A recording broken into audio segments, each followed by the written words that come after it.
পাথর আপার সাথে এই দলটা তৈরি করছি। এসআর সাহেবের সাথে আমরা বের হয়ে গেলাম শুধুমাত্র একটা মাত্র কারণ, যে এসআর সাহেব আওয়ামী লীগের সাথে থাকবে, এই জন্য উনি তো ওইদিকে চলে যাবে। আমরা জানতাম যে উনি চলে যাবে। হ্যাঁ, তো নাজিবুর রহমান বলছে যে উনি এই জন্য এরকম করতেছে। এবং যেদিন নাকি এটা আমরা দলটা তার সাথে ভাগাভাগি হয়, ওই দিন পার্টির বিষয়ে অনেক ঝামেলা হয়েছে। ওই দিন নারায়ণগঞ্জের ওই যে নাসিম ওসমান, সামিম ওসমানের বড় ভাই বলছিল, ওর সাথে আমার টাকাটাকি হয়েছে। তো পরবর্তীতে মঞ্জু ভাই মারা যাওয়ার পরে, মানে নাজিবুর রহমান মঞ্জু ভাই মারা যাওয়ার পরে আমরা পাটুরে বানাইলাম দলের। তার মাও হইতে চাইছে, তার মায়ের রাজি হয়ে যায় যে তার মা যেহেতু সরাসরি শেখ হাসিনার আপন মামাতো ফুফাতো বোন, কারণ উনি প্রায়ই ওনাদের ইচ্ছা বলে, ওনাদের কাহিনী বলে, বোনের কাহিনী। তাছাড়া তার নানার ছবি, শেখ সাহেবের ছবি, তার ভাই শেখ মুজির ছবি সামনে নিয়ে কান্নাকাটি করে। এই সমস্ত কারণে ওনাকে আমরা সাপোর্ট না করে পাঠ করে বানাইছি। তো পার্থ ঠিকই ছিল, সমস্যাটা হচ্ছে সে একটু আওয়ামী তোষণটা করে খুব কায়দা বিরা, কিন্তু বক্তব্য দেয়, খুব সুন্দর বিরা বক্তব্য দেয় আওয়ামী লীগের বিরুদ্ধে। এইটার উপরেই সবাই খুশি হয়ে যায়, কিন্তু সে বিতর্কত ভাবে সে ক্ষতি করে। এটা আমি দলের সেক্রেটারি হিসাবে আমি যেভাবে বুঝি, বা আমার দলের লোকজন যেভাবে বুঝে, এটা তো আর সবাই বুঝবো না, বা আমরা যেটা দেখি নিজের চোখে। তারে আমি বলছিও একদিন, এইবারও তারে বলছি, তো আমারে বলতেছে, আমার চাচা বলে, যেহেতু আমি বাবার সাথে রাজনীতি করছি, চাচা তোমরা যাই বলো, আমি কি এখন আত্মীয়তার অস্বীকার করে পারবো না। আমি আওয়ামী লীগে গালিগালাজ করি, আমার রাজনৈতিক না করলে তারা আমার কোনো থাকবে না, অবস্থান থাকবে। কিন্তু তারা যদি বিপদে পড়ে, আমি যদি তাদের সাথে তখন সম্পর্ক নষ্ট করে দিই, এটা তো ধর্মেই তো নিষেধ আছে যে আত্মীয়তার সাথে সম্পর্ক ছিন্ন করা যাবে না, আমার দোষ। হ্যাঁ, আর দলের কমিটির ব্যাপারে সে ইদানিং যেহেতু সে আওয়ামী লীগের লোক আর ভোলার লোক, এর বাইরে আর কাউরে তেমন করতে চায় না, যার জন্য উনি এককভাবে সই করে। এই হয়েছে আন্দালিব রহমান পার্থ ভাইয়ের রাজনৈতিক অবস্থা আর কি। তো ওনার দল বলে এখন আর কিছু নাই, এই দল দিয়ে যে জীবনে কোনোদিন ক্ষমতায় আসতে পারবে সেটাও না।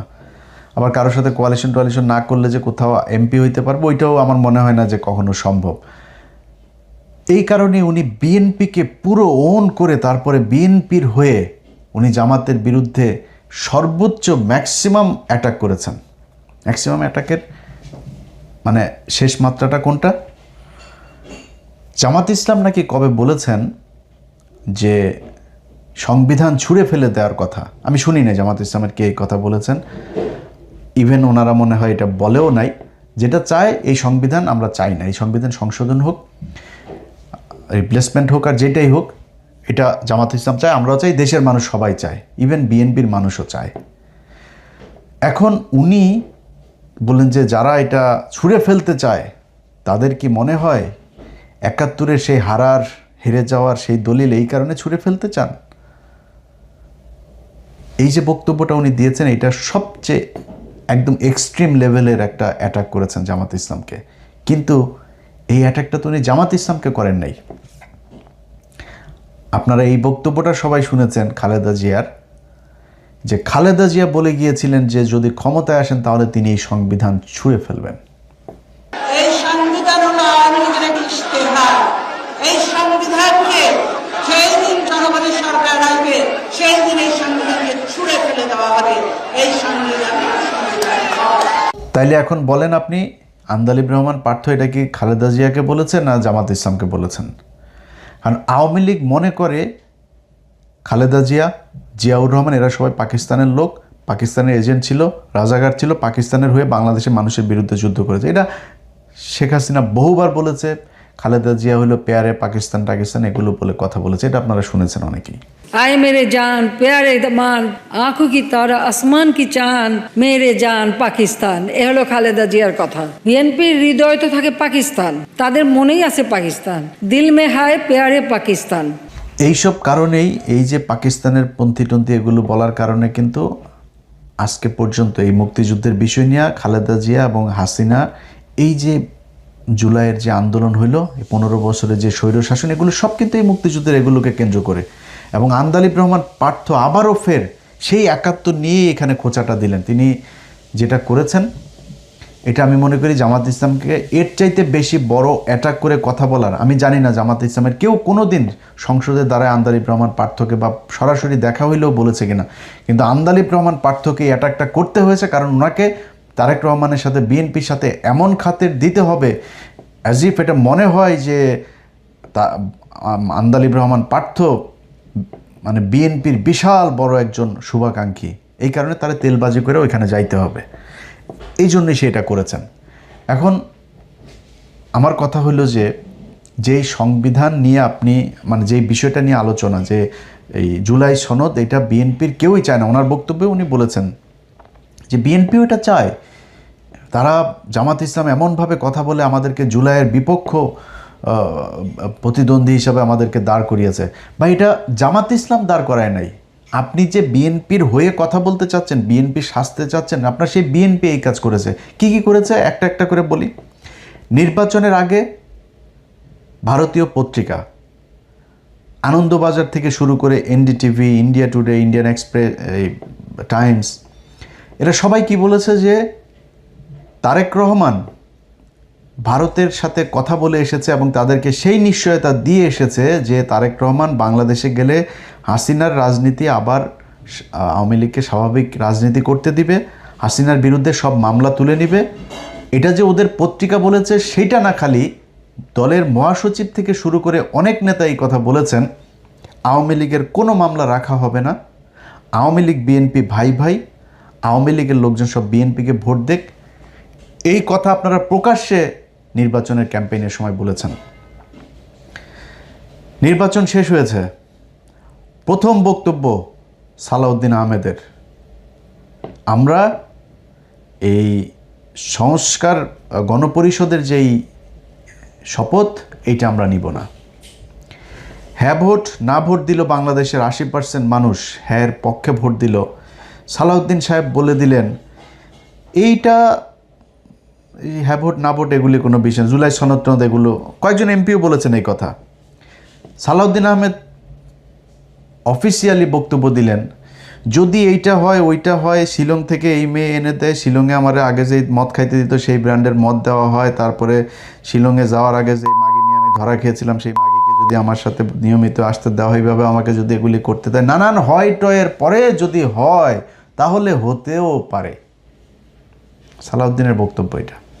কি বললেন সংবিধান সংস্কার পরিষদ, এটা যদি কনস্টিটিউশনে ধারণ করা হয়, সেই মর্মে অ্যামেন্ডমেন্ট হয় এবং সেই শপথ পরিচালনার জন্য সংবিধানের 3য় তফসিলে ফরম হয়, কে শপথ পাঠ করাবেন সেটা নির্ধারিত হয়, এতগুলো হয়ের পরে তারপরে হলে হতে পারে। আচ্ছা, এরপরে উনি বলেছেন যে কেন বিপ্লবী সরকার হইল না, সাংবিধানিক ধারাবাহিকতা কেন রক্ষা করা হইল। ভাই, এই চুপপুরে সরাইতে চেয়েছে ইউনূস, ছাত্ররা, জামাত ইসলাম, চুপপুরে সরাইতে দেয় নাই বিএনপি, ওয়াকারকে সরাইতে চেয়েছে এই খলিল, এই ইউনূসেরা, ওয়াকারকে সরাইতে দেয় নাই বিএনপি। এটা মানে এটা তো আর আপনার ইয়ের কথা না, মানে ওনারা বলেছেন বা হওয়ার কথা না। এই কালের কণ্ঠে এক আওয়ামী দালাল আছে হায়দার আলী, এই হায়দার আলী রাষ্ট্রপতির এক সাক্ষাৎকার ছেপেছে, আপনারা দেখেছেন তো সেটা। রাষ্ট্রপতি সেখানে একদম সরাসরি স্বীকার করেছে রাষ্ট্রপতির অফিসটা মূলত এখন আওয়ামী লীগের একটা রিহ্যাব সেন্টার। আওয়ামী লীগের যেসব সুশীল ব্যবসায়ী, যেসব বদমাশগুলো আছে, এই বদমাশগুলোর একটা রিহ্যাব সেন্টার, ওইখানে প্রতিদিন তাদের যাওয়া আসা, বিভিন্ন আলাপ আলোচনা, কনস্পাইরেসি এগুলো চলতেছে। এই লোকগুলোকে কিভাবে আপনার এই যে চুপ্পুকে কিভাবে বিএনপি আপনার শেল্টার দিয়েছে, তাকে রাখতে চায় না জামাত ইসলাম, তাকে রাখতে চায় না ইউনূস, তাকে কিভাবে এখন বিএনপি আদর আপ্যায়ন করে, আমরা এগুলো তো নিজের চোখেই দেখছি।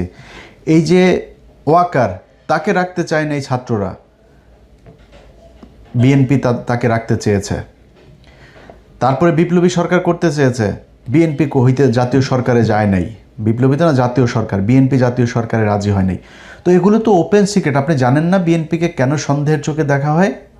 বিএনপির অনেকগুলো এরকম কারণে মানুষ এখন সন্দেহের চোখে দেখে যে বিএনপির কথা আর আওয়ামী লীগের কথা তো একই রকম।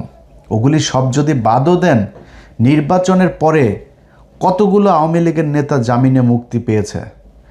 এলাকায় আওয়ামী লীগের লোকজন, আমার এলাকার কথা বলে, আওয়ামী লীগের লোকজন সব এখন ওপেনে আরামসে চলাফেরা করে, সব বিএনপির দলে গিয়ে ভিড়েছে এবং বিএনপি তাদেরকে শেল্টার দিচ্ছে। বিএনপির এমপি তিনি নিজে বলেছেন, হারুন নিজে বলেছে যে থানা ঘেরাও করা হবে যদি আওয়ামী লীগের কাউকে ধরা হয়। এই জন্য বিএনপিকে জুলাইয়ের প্রতিদ্বন্দ্বী হিসাবে দাঁড় করানো হয়েছে। বুঝেন না আপনি? এমনিতেই গায়েবী আওয়াজ এসেছে আপনার কাছে আর আপনি শুরু করে দিলেন।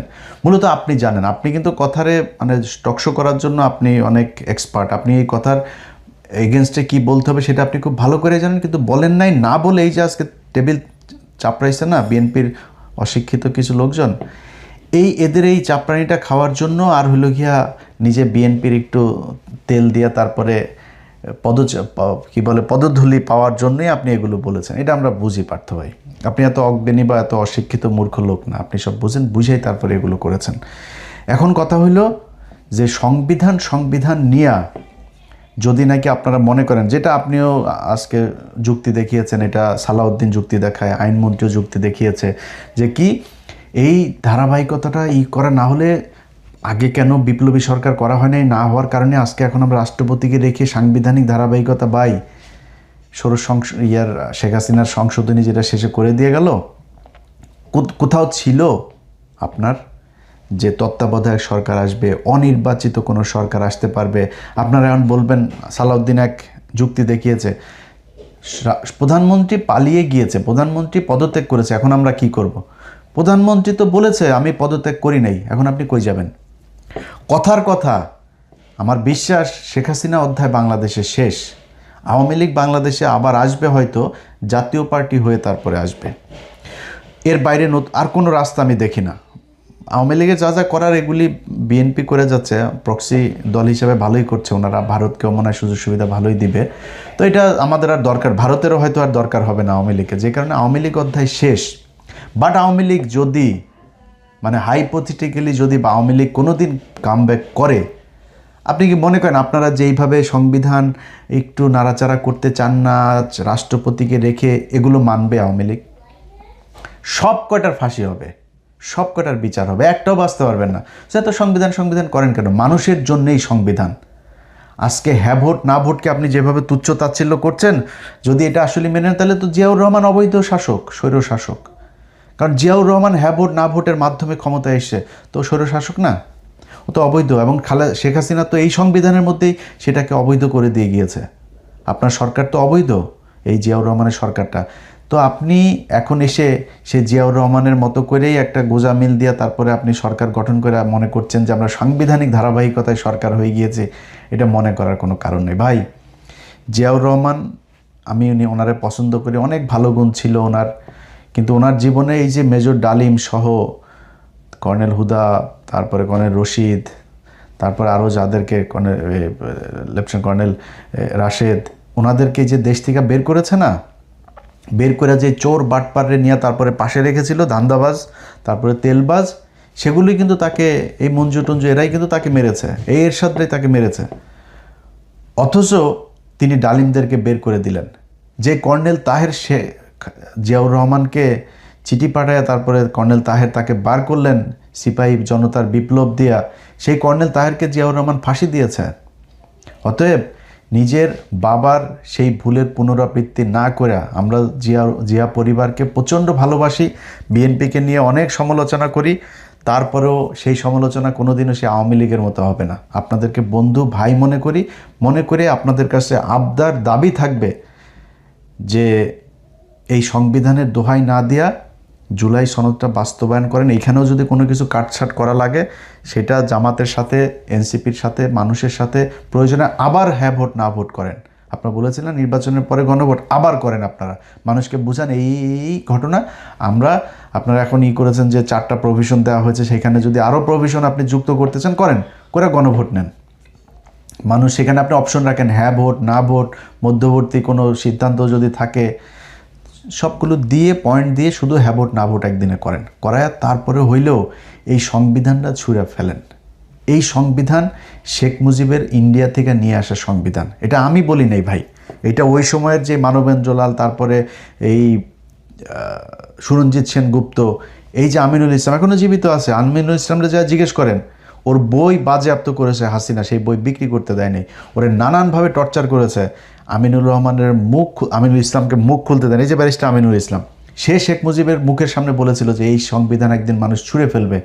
ওরে বলছিল শেখ মুজিব, তুই কে, 2 দিনের বাচ্চা, তুই আমার মুখের উপরে এসে কথা বলিস? বের করে দিয়েছে থেকে, 1জন 2জন না। এই যে আমরা আজকে যেই এই মুক্তিযুদ্ধের সর্বাধিনায়ক বলি না, জেনারেল উসমানী, এই যে শেখ মুজিব ওনারে বহিষ্কার করে দিয়েছে, তারপরে মানবেন্দ্র তারে বের করে দিয়েছে, তারপরে হইল গিয়ে আপনার 34 জন, সেটা তো গণপরিষদ ছিল তো নির্বাচনের পরে, যেটা মানে 73-এর নির্বাচনের আগ থেকে 72-এর থেকে মানে 16ই ডিসেম্বর থেকে 73-এর নির্বাচনের দিন পর্যন্ত, এই সময়টাতে ছিল গণপরিষদ, তখন তো সংসদ ছিল না। তো এই গণপরিষদ মাত্র 34 জনকে রেখে শেখ মুজিব সবগুলোরে বাদ দিয়ে দিয়েছিল, এবং এই 34 জনকেই তার খুব তেল মারা কিছু লোকজনে নিয়ে সে একটা সংবিধান করলো। এই সংবিধান নিয়ে এই আপনাদের অনেক ইতিহাসবিদ লিখেছেন যে এইটা হইল গিয়া ভাসানী বলেছেন, এই মানবেন্দ্র বলেছেন, তারপরে এই আমিনুল ইসলাম বলেছেন, এরকম আরও অনেকে বলেছেন এইটা। আচ্ছা, আরেকটা লোক আছে, ওই লোকটার নামটা আমি ভুলে, একজন নারী, উনি খুব সুন্দর করে লিখেছিলেন যে এই সংবিধানটা হইল ভারত থেকে আনা একটা সংবিধান, অতএব শেখ মুজিবকে ভারতই দিয়েছিল এই সংবিধানটা। প্রতিটা পরতে পরতে সংবিধানের অনেকগুলো জায়গা আছে, আমি সংবিধান একদম পুরো মুখস্থ বলতে পারি না, বাট কিছু কিছু পয়েন্ট আমি জানি। যেমন ধরেন 145 ক, সেখানে বলা হয়েছে যে বিদেশি কোনো চুক্তির ক্ষেত্রে সংসদে বিল উত্থাপন করিতে হইবে, কিন্তু যদি প্রেসিডেন্ট মনে করেন তাহলে বিশেষ ব্যবস্থাপনা, মানে আমি কথাগুলো একদম এক্স্যাক্টলি ওরকম বলছি না, এরকম যে উনি চাইলে গোপনেও সেই বিদেশি রাষ্ট্রের সাথে চুক্তি করিতে পারিবেন, এটার নাম সংবিধান। এরপরে তো এই শেখ মুজিব তো সেই চুক্তি করে গিয়েছে, হাসিনা করে গিয়েছে সেই চুক্তি। এই সংবিধান আমাদের দেশের সবচাইতে বড় সমস্যা ভাই। আপনারা বলেন আবেগ দিয়া দেশ চলে না, সংবিধান হয় না, দেশ পরিচালনা করা যায় না, আমরাও মনে করি তাই। যদি আসলে আবেগ দিয়ে মনে করতে না চান, সবার আগে এই জাতীয় সঙ্গীতের মধ্যে সংসদে দাঁড়ায় সবার হিসু করতে হবে, ওই গান চলবে, ওইটা ওইখানে হিসু করবেন, করে ওটা বাদ দিবেন, কারণ এটা আবেগের কারণে এখন পর্যন্ত আমাদের এই জাতীয় সঙ্গীত হিসাবে আছে। আপনি যেমনি মন চায় এমনি আমার সাথে আপনি ডিবেট করেন। এই জাতীয় সঙ্গীতটা কি? রবীন্দ্রনাথ আরেক দেশের মানুষ, আমাদের বাংলাদেশের স্বাধীনতা নিয়ে লেখা হয় নাই, বাংলাদেশের বিরুদ্ধের বঙ্গভঙ্গ নিয়ে যে সেই বঙ্গভঙ্গ রোধ করার জন্য এই গান লেখা হয়েছিল। এরপরে আবার এটার যে সুর, সেই সুর আবার গগনহর করার গানের সুর চুরি করে তারপরে বসানো হয়েছে। সো চুরি করা বিদেশি আরেকজন বাংলাদেশ বিদ্বেষী, মুসলমান বিদ্বেষী একজন মানুষের লেখা জিনিসকে আমরা যথাযথ বলার, বুঝছেন না, ইংলিশ টিংলিশ বাংলা টাংলা মিলায় সুন্দর করে কথা বলার লোক বিএনপিতে নাই। তো বিএনপির এই মুহূর্তে ধরেন আমি ওই যে মোয়াজ্জেম হোসেন আলাল ভাইটাই এরকম কিছু লোকজন আছে, এখানেও সংসদেও কিছু লোকজন আছে, বাট বেশিরভাগই মানে একদম উপরের দিকের নেতাদের কারোর কথাই শ্রুতিমধুর না, শুনতে ভাল লাগে না, কেমন যেন মনে হয় আর কি। তো পার্থ ভাই একজন আছে, ওইটার প্রক্সি দিতে পারবে বিএনপির হয়ে, ওনার উচিত। এবং বাস্তবতা হচ্ছে আন্দালিব রহমান পার্থের কিন্তু কোনো দল নাই। বিজেপি নামে যেই দল আপনারা দেখেন, সেই দলের কিন্তু কার্যকরী কোনো কার্যক্রম কিংবা সাংগঠনিক কোনো কিছু নাই। ওনার এই দল বাতিল হয়ে যাওয়া উচিত। কারণ হলো ওনার দলের মহাসচিব যিনি আছেন, তিনি আমাকে আজ থেকে 2 থেকে আড়াই মাস আগে একটা বক্তব্য দিয়েছিলেন, একটা অডিও এবং ভিডিও। প্রথমে অডিও নিয়েছিলাম, এরপর আবার ভিডিও উনি দিয়েছেন, সব মিলে ঘণ্টাখানেকের একটা রেকর্ড আছে।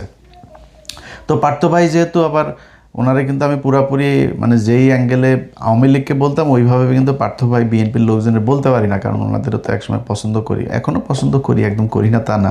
পার্থ ভাইয়ের প্রতি একটু রাগ আছে, উনি প্রথম আলোয় গিয়েছিলেন, বাট অত বেশি রাগ নাই, আবার এরপরে ওনার সাথে কথাবার্তা হয়েছিল। তো উনি মহাসচিব ওনার যে অভিযোগ করেছে সেই অভিযোগ ভয়ঙ্কর অভিযোগ। ওনার দলের মহাসচিব ওনার বাবার সাথে রাজনীতি করেছেন, রাজনীতি করার পরে উনি কিন্তু এই দলের চেয়ারম্যান হইতে পারতেন, কিন্তু ওনার বাবার সন্তান যেহেতু অল্প বয়স, তারপরেও আন্দালিব রহমান পার্থকে উনি চেয়ারম্যান করে দিয়েছেন সম্মান দেখিয়ে। অথচ সেই ব্যক্তিকে এই যে এবার নির্বাচন গেল না, উনি বারবার চেয়েছেন যে উনি মনোনয়ন নেওয়ার জন্য তারেক রহমানের সাথে একটু কথা বলার জন্য, তারেক রহমানের সাথে কথা বলতে দেওয়া হয়নি। ওনার আশপাশে যারা আছেন মহাসচিবকে জিজ্ঞেস করে কাউকে নেয়ও না, কাউকে বাদও দেয় না, সব নাকি আওয়ামী লীগ, ছাত্রলীগ, যুবলীগের লোকজন নিয়ে পার্থ ভাই এখন তার দল বানিয়েছে। আচ্ছা, তারপরে হলো গিয়া আছে অনেক কি বলবো যে যার যোগ্যতা সম্পন্ন মানুষজন আছেন, কিন্তু এখানে কিন্তু আন্ডার 5 মানুষজনও কিন্তু আছেন, ওরা লেখে 8 পাস 9 পাস এরকম লেখেন ওই হলফনামায়, কিন্তু আন্ডার 5ও আছে, কিন্তু অনেকগুলো আছে বিএনপিতে। তো আন্ডার 5, আন্ডার 8, আন্ডার 10 ম্যাট্রিক, এগুলো তো আপনার ইংলিশ বুঝে নাই, তো না বুঝে ওরা মনে করছে ইংলিশে যা বলছে ওইটা মনে আমার পক্ষেই বলছে, আমাদের দলের পক্ষেই বলছে, শুনে আরও বেশি থাপড়ানি দিয়েছে।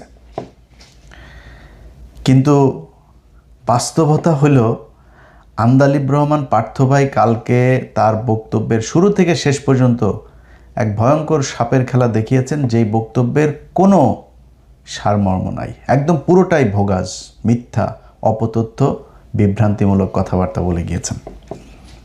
কেমনে বলেছেন আমি আপনাদেরকে একটা একটা করে বুঝাই, তবে তার আগে পার্থ ভাইয়ের বক্তব্যটা অল্প একটু আগে আমরা শুনি, উনি কি বলেছেন শুনেন।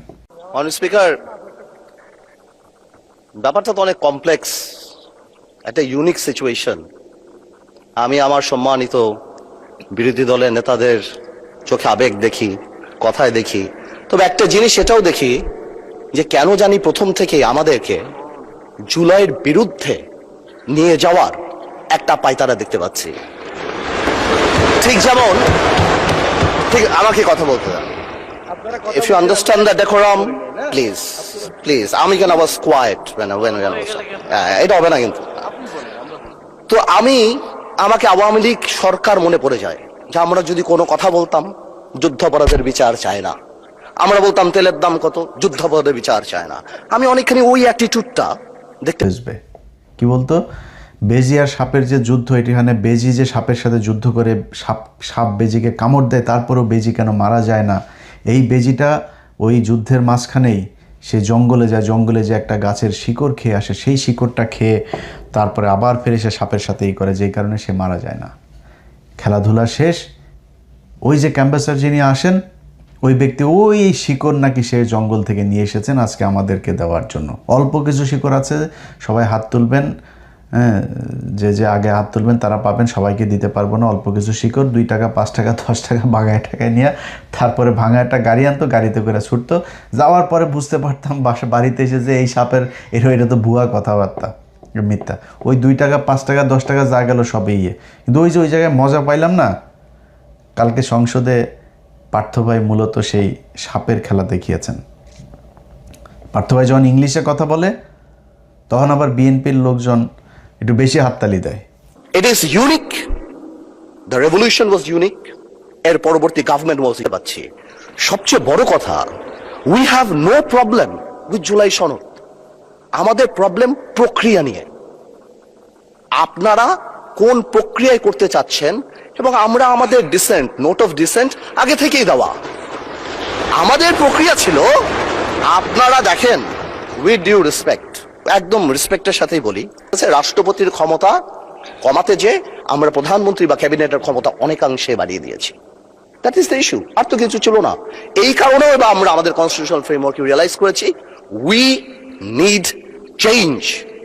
আমরা মনে করি, বাট আমরা আজকে এখানে, আমরা পলিটিশিয়ান, আমাদের মাথায় রাখতে হবে that we must mitigate the harshness of the relevant provisions of the Constitution. At the same time, we must uphold the spirit of July. এই ব্যালেন্স আমাদেরকে করতে হবে। কিন্তু আপনারা তো আমাদেরকে লগর সেটে পাঠিয়ে দিচ্ছেন। আপনার এখানে যারা বসা, আমার মাননীয় প্রধানমন্ত্রী কত বছর এক্সাইল, পাশে আমাদের মাননীয় এলজিআরডি মন্ত্রী কয়বার জেল খেটেছে, তার পাশে আমির খসরু সাহেব একসাথে জেলে ছিলাম, তার পাশে সালাউদ্দিন সাহেব কতদিন বিদেশে ছিল, এমন একটা ভাব কত বছর বিদেশে ছিল। এখানে আমরা যারা আছি আমরা সবাই জুলাই যোদ্ধা। আপনাদের বিরোধী দলীয় সম্মানিত মাননীয় আমাদের যে বিরোধী দলীয় নেতা, উনি উনার ভাষায় এত সুন্দর করে আমাদেরকে রেকগনাইজ করেন, কিন্তু যখনই ফ্লোর আপনাদের হাতে চলে যায় আপনারা আমাকে অ্যাটাক করেন অ্যাজ ইফ আমরা জুলাইতে আমাদের কোনো কন্ট্রিবিউশনই নাই।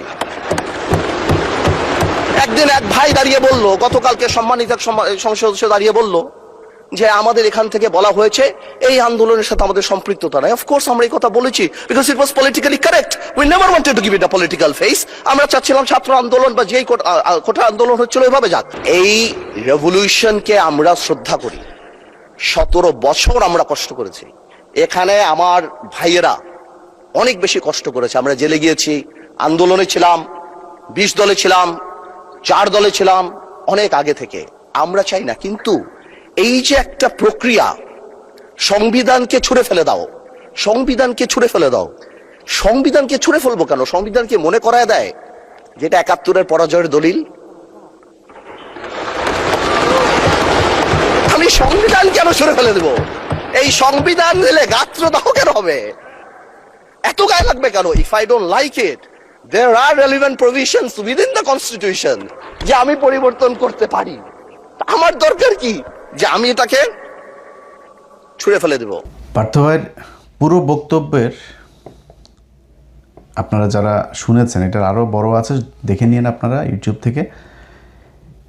এই বক্তব্য শোনার পরে আপনাদের কারোর কি মনে হয়েছে যে উনি বিএনপির নেতা নাকি বিজেপির নেতা? ওনার বক্তব্যের প্রথম প্রশ্ন হইল এইটা। ওনাকে আগে আমাদেরকে বলতে হবে উনি বিএনপি না বিজেপি। এই গেল 1.5 মাসে এই সরকারের যে মেয়াদ, এই 1.5 মাসে আপনারা সোশ্যাল মিডিয়াতে, কোনো পত্রিকাতে, কারোর কোনো ফেসবুক পোস্টে কোথাও কোনো দিন কেউ শুনেছেন কেউ আন্দালিব রহমান পার্থ ভাইকে অ্যাড্রেস করে বলেছে যে পার্থ ভাই আপনি কেন জুলাই সনদের বিরুদ্ধে? বা বিজেপিকে বলেছে কেউ, ওনার রাজনৈতিক দল যেটা, কেউ বলেছে? কেউ বলে নাই। ওনাকে কেউ অ্যাড্রেসও করে নাই, ওনাকে অভিযুক্তও করে নাই, কিছুই করে নাই। কিন্তু উনি নিজের গায়ে নিলেন অ্যাজ ইফ উনি একজন বিএনপির মন্ত্রী, বা মনে হয়েছে উনি বিএনপির মানে প্রধানমন্ত্রী বা মহাসচিব, এরকম একটা দায়িত্ব নিয়ে উনি কালকে বিএনপিকে খুব দিয়েছেন। কারণ জিনিস কিন্তু হেভি জিনিস একটা। পার্থ ভাই কিন্তু কোনো সমস্যা হয় না কখনো। ধরেন আওয়ামী লীগ বিএনপি যখন যারাই ক্ষমতায় আসুক কোনো সমস্যা হয় না। একদিকে হেলাল সাহেবের মেয়ের জামাই ভাইও মোটামুটি ভালো নেতা টেতা ছিল। তারপরে ধরেন এখনও কোনো সমস্যা নাই, আওয়ামী লীগের সঙ্গে ব্যবসা পাতি সব কিছু চলেছে, কোনো সমস্যা হয়নি। তো এখন বিএনপি আসার পরে তো ফুল ফেসে ওনাকে বিএনপি হইতে হবে, কারণ আওয়ামী লীগের অনেকের দায়িত্ব কিন্তু পার্থ ভাইয়ের হাতে, পার্থ ভাইয়ের মাথায়। পার্থ ভাইয়ের অনেকের ব্যবসা ট্যাবসা অনেক কিছু দেখাশোনা করা লাগে, তো এগুলি করা লাগে। ওনার কালকে যে বক্তব্য দিয়েছেন সেটাতে উনি বুঝিয়ে দিয়েছেন বিজেপি বলে বাংলাদেশে কোনো দল নাই, উনি বিএনপির। তো পার্থ ভাইয়ের আমি বলবো যে পার্থ ভাই আপনি এক কাজ করেন, আপনি আপনার দল অ্যাবলিশ করে দেন, করে আপনি বিএনপিতে করেন, অথবা দলকে এখানে কোয়ালিশন করান, কোলাবোরেট করায় তারপরে বিএনপির সাথে আপনি মানে একটা সমঝোতার ভিত্তিতে একটা রাজনীতি করেন, সরাসরি বিএনপি করেন। আপনার আর বিএনপিরও আপনার মতো লোকের দরকার আছে। কথা, উনি আটক হয়েছিলেন না জুলাই আন্দোলনের শেষ দিকে, 5ই আগস্টের ঠিক আগ মুহূর্তে। এই আটক হওয়াটা আটক ছিল না, এটা স্বেচ্ছায় শেখ মুজিবের মতো পাঞ্জাবি লুঙ্গি ইস্ত্রি করে তারপরে পাকিস্তানিদের হাতে ধরা দেওয়ার মতো।